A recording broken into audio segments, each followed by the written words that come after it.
How to block a YouTube channel. Hey everyone, welcome back to the channel. In today's video, I'll show you how to block a YouTube channel quickly and easily, whether you are on iPhone, Android or computer. The steps are simple. So without further ado, let's get started.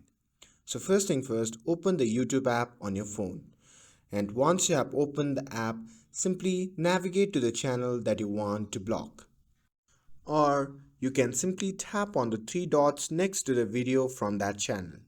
And from the pop-up menu, you can simply tap on Not Interested to remove that video from your feed. You can also tap Don't Recommend Channel to stop YouTube from suggesting any videos from that channel. And if you want to prevent a channel from commenting on your videos, you can simply go to that channel profile and from there simply tap on the three dot icon shown in the top right corner of the screen.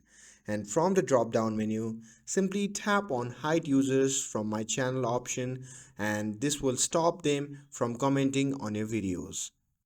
And now, unlike other platforms, YouTube doesn't offer a full block feature. While you can restrict recommendation and prevent interaction, and the channel videos may still appear in the search result. And with this, hope this video helped you out. If it did, then don't forget to like, share and subscribe to get updated for more videos. Thanks for watching and I'll see you in the next video.